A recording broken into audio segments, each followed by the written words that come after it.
Glad to have you on the discussion segment of Good Morning Anambra this lovely Wednesday morning. We are still on the part of talking about our laudable landmark achieving governor. And this is the third episode we're going to be talking this morning. My name is Ajuluchuko Okabwe, if you're just joining us on Good Morning this morning. All right, and we're still basking in the euphoria of the 3 years anniversary celebration of the current administration of Governor Chukwuma Soludo. Actually, we had it on Monday, Tuesday, and today again. We have a distinguished person in the studio to talk about this great achievement these 3 years. You're welcome to the studio, Nelson. Thank you. I'm happy to be here and to add my voice in celebrating this phenomenal leader, the governor. So what makes him phenomenal? This is an intentional leader. He's an intentional leader. He's someone who is focused on the big tickets, the big ideas. He's an idea bearer and somebody who is very determined. He doesn't accept no for an answer. Once he set out a vision, he accomplished it. He's an inspiration to so many young people, including myself. And I will say to Anambra that this is a great man and an uncommon man. He's not the kind of breed you see all the time. So for us, we are from Anambra and for Nigeria, we are lucky to have him as one of us. So he is quite a remarkable leader. All right, you are the special advisor to the governor on youth empowerment in Anambra State.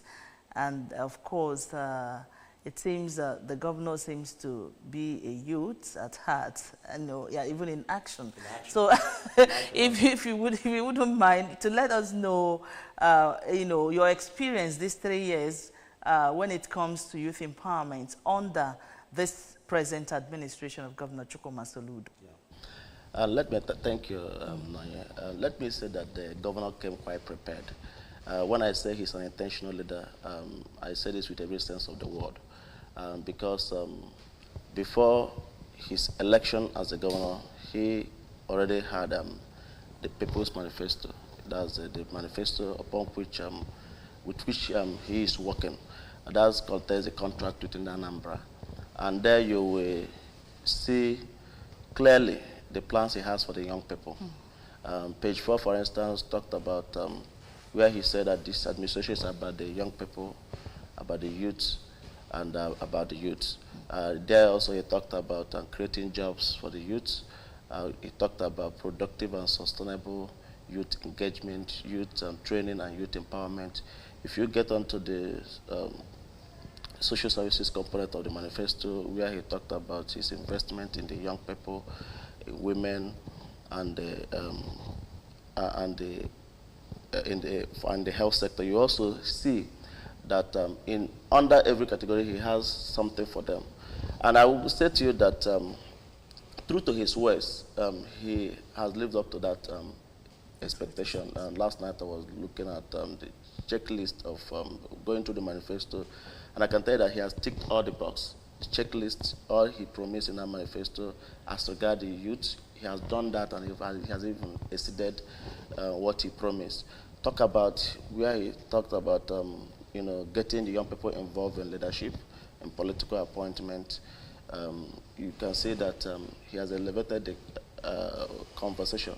Not only is this administration about the young people, you can see that even in executive council, 40% of the young people there are below 40, actually. And you can see us in our 30s, sitting in executive council and adding our voice in how to make Anambra great. Talk about where he talked about upscaling the young people, equipping them with at least 2 skills. That is the genesis of the 1U2 skill. You see that he's quite very intentional. Not only has he trained 5,000, he's currently training 8,000 young people, of which at the end of the day, he is going to get all of them empowered. He already empowered 5,000 with seed capital, and today 3,000 of them have come out to also train another 1,000 young people as a way of supporting Mr. Governor's grand vision for the youth. This is unprecedented. Never have we seen this kind of thing before in Nigeria. And in Anambra, we are the first to lead in this pack. He talked about also raising 1 million digital tribe. That grand vision is on with the SID, Social Innovation District. He has trained well over 25,000 young people and over 5,000 teens, in digital skills and trying to upgrade and upskill them. Talk about his investment in education, employing well over 8,000 people in his first term in office, and within the first 3 months he employed over 8,000 young people, and in this 8,000, over 90 of them are young people. Talk about the recruitment he has done in the health sector, where he recruited over 1,000 in hospital, doctors, nurses, and what have you. A huge number of them are also young people there. Talk about even the palm oil and coconut revolution. The high beneficiary in this project, that particular program, is the young people. Talk about even the road infrastructure is doing everywhere. I was talking with some of the youth in Agric, and they are very happy with the fact that they can now transport their produce, especially those from Ebenebe, those from Obofemi, all those hinterland area before now. Never had access to the urban roads, urban cities. Today they are able to transport their produce, and they're able to make good sales. So talk about what he has done for the young people. I can tell you that this administration is about the young people. It's about the present and the future generations. Yeah, you've said a whole lot, but there's one aspect that I didn't hear from you, and I think that aspect is very, very critical. Because when you're talking about the young people, you should equally understand that sport is one aspect where you can take the young people, get them gainfully employed in that talent that they have so that they can fend for themselves. It's equally an avenue where people can even become celebrities, well known. But Anambra State isn't doing so well in harnessing what they already have as sportsmen and sportswomen, encouraging them in that aspect, and then putting them on that platform where they can fend for themselves. So as the SPAD, as a special advisor on youth empowerment program, I think the governor needs to do more in that aspect. As I speak to you, the sports festival is coming up soon. Anambra players that have won laurels are being pushed by other states. The reason why is because nothing seems to be coming from the government in order to keep these players ready for the sports festival. And the sports festival will definitely have Anambra representatives. But you're surprised that you see Chukwuemeka Ebube representing Sokoto State, because Sokoto State has come to put. If you know what happens in football, if you have a player that is good enough, but you don't pay the person what the person needs, some other club will come and push the person. I can tell you that a whole lot of investment has gone on in the sports sector. I can tell you that because I'm a member of the executive council, and I know that approval has been done and be given to the sports commission, headed by my very good friend, Honorable Estate. Honorable Estate is a very young person and very experienced sportsman. He has been driving this, and you can agree with me that a whole lot of talent hunt has gone on in that respect. And the young people talk about getting the young people from the schools, organizing competition, trying to catch them young. That has already started. I think for that sports sector, and like we always say, it's work in progress. Things can only get better. It will take a little more time for investment in that area to materialize, but I can tell you that they're on the right track, and we've never experienced kind of energy coming from that sector, that is sports commission, because recently they organized the traders sports football competition. They usually organize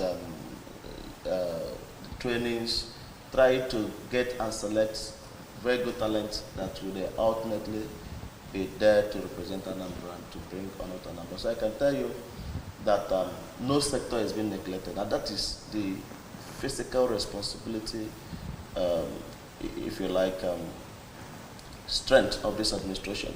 If you ask me what are the greatest achievement of this government, I will tell you that it is fiscal responsibility, because the government knows at a very particular point where to apply the money to get value. For that, he will usually say to us in Executive Council, what is this the best way to spend this money? Is it what value are we getting from embarking on this project? So he has been able to, the whole massive infrastructure and human capital investment that the government is doing, you can see that this wouldn't have been possible without being fiscally responsible. And in all that he has been doing for the past 3 years, this governor has not borrowed. Even when the House of Assembly has given approval to borrow 100 billion, he has not borrowed. Talking about that, I will tell you that quality and sustainable investment has remained its course, but with the passage of time and the fullness of time, you see all these things materialized. All right, let's look at his motivation. Looking at the governor, we've said a lot of things, even during on Sunday, during his Thanksgiving at St. Patrick's Cathedral, lots of accolades from Bishop, especially from Bishop Uka, who is somebody that is well renowned. Talking about how well he's done in terms of road construction, talking about him being jealous of the state, having come from Kaduna State. Now, what would you say is the motivation? What do you say is motivating the governor to achieve all this? Is it political motivation, looking at the fact that, this is the first level, you really want to stay in for the next 4 years or something? So what would you say is or has been his motivation? Is it politics? Is it personal? I will say to you, because this is a man I know very well, he's actually driven by singular idea of contributing in making Anambra and making this particular state that he's from a better place. He often said that at the last day, God will ask him, of giving you this talent, how were you able to use it to flourish mankind? How is he able to use it to make the state a better one? He didn't just emerge from anywhere. The governor has served the international community, served the consultant for over 32 international organizations and bodies. From there, the president, Olusegun Obasanjo, now appointed him as his economic advisor, from where he went to become the de facto minister for national planning and later governor of Central Bank. So at the international level, he has served and served well. He came down to the nation to serve and serve well. So for him, it's about time to come back home, use his contacts, use his connections, use all his talents to also contribute in making Anambra. So I would say that his motivation is essential to make Anambra not just a better place, but to also contribute in making it the envy of the other states. So that, and to make sure that this present generation and future generation have a place that can call a home. That is why his vision is not just to make it a smart mega city, but where one can come, work, relax, enjoy, and where one can call a home. He will always say, make Anambra a destination rather than a departure lounge. So he's actually, the fire burning in him is essentially that he wants to make Anambra the destination that everybody, wherever you are, if you have any difficulty, you can actually decide to say, I want to go home. Just like the Jews, I want to go home, I want to go, because you are going home because you know that your place is secured, that your place is well developed, and your place is a place you can also go and relax. So I would say that the governor is quite very particular about making Anambra State a better place, and that is the motivation. That is why he has come, and that he's investing massively, not just on infrastructure, but on the human capital component of it. All right. You know, this one youth or two skills, one youth initiative by the state governor. I've always said, in fact, something that has been on my mind, you know, now the first batch has finished and they were given something to start up as kind of empowerment. Yes. I've always been of this. Do you have any people to monitor them to ensure that the dreams of the governor is being fruitful in that regard? You know, that's how impactful has this two-skill youth initiative has been? If it hasn't been successful, we have gone on to the second phase. Okay. Of course, you know that there is the office called C, that is Strategy, Execution and Evaluation Office. That is under the Office of the Governor. Their mandate is essentially to monitor projects and to evaluate project success. And I can tell you that they have been on this. Beyond the internal monitor and evaluation framework and mechanism already domesticated in the Ministry of Youth Development, we have external and independent way of doing that, which is the one being done by the C. And also my office, from time to time, I get onto the field and unannounced, do 1 or 2 interviews and try to get first-hand information. So we do a lot of evaluation, and of course, One Youth Two Skill has become a national brand now, because even the federal government has come to adopt this particular model in training and retraining the young people. So if it hasn't been successful, that wouldn't have happened. And I can tell you that this second batch is an improvement on the lessons learned from the previous, the first. That means this one will be better. This one is certainly better. That is why we've gone up from 5,000 to 8,000. And let's see at the end of the day, how much success that we also record. But I can tell you that the first one we recorded well over 80% success. You can say 80% in my own rating, which is an A. And we believe that this one will be much more higher in terms of grading. Okay.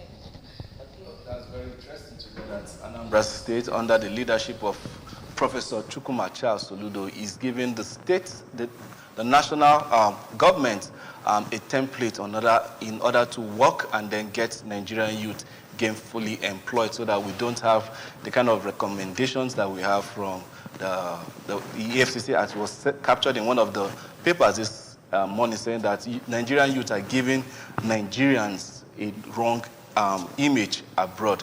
Well, I believe that the One Youth Two Skills and other initiative of this administration will definitely be captured, not just in Nigeria, but in other places. But with this, let us go for a short break, and when we come back, we'll definitely wrap up this segment of the discussion. Don't go anywhere. The show continues.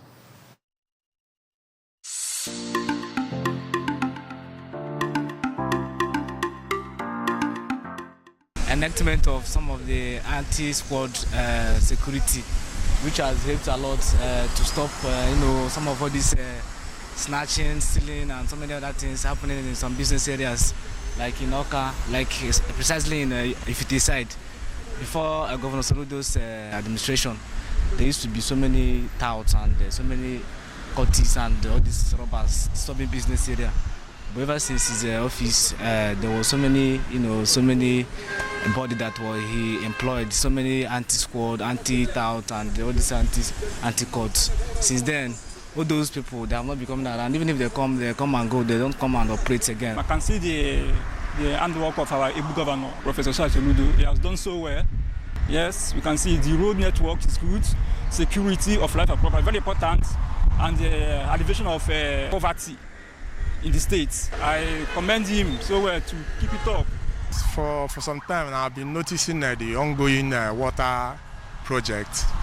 So the water board at land is like it has started working again, and I can see some water projects, some places around the town. You understand? So that's one thing I've seen that has not been in Anambra State for many years now. And secondly, the ongoing bridge that joins Ifite to Ifite Road. You understand? That I think is going to make it very easy for transporters to locate the Ekoka market. So, and also I think for some days I've been around that Nibo towards Aguata area. And I didn't know, even up to yesterday, I went to work office. I found out that road has been dualized. And it's been long I was there. So actually, when the vehicle stopped me there, I couldn't find my way again. Because of the so much drastic, so much change that I saw, positive change that's around it. Youth empowerment is one of the most important aspects of civilization. This one, youth scale programs have reduced crime in the state. The youths are now eager to fix themselves somewhere, unlike roaming around the state before now. Secondly, the area of this ritual kidnapping, all this traditional rulers, this native doctors and whatever, have helped. It's a very good policy.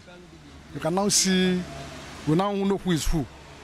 You see, so I can't talk of infrastructure, road construction. So now, the impact is everywhere. The 3 years of Soludo is very, very well.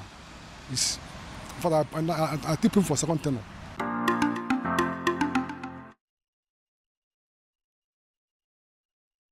Back to the live stream. You felt the pulse of the masses on the street, and of course, everybody is actually appreciating the state governor for the great work he's been doing these 3 years. And would like to appreciate Nelson in no small measure because our time is fast spent. We have other things coming up. Thank you so much for coming to the show. Thank you. It's really my pleasure to meet you. All right. It's been great having the special advisor to the governor on youth empowerment in the live studios of Good Morning Anambra show. My name is Monye Mokoye. My name is Opina Kechu. And I'm Ajurutuku Okabwe.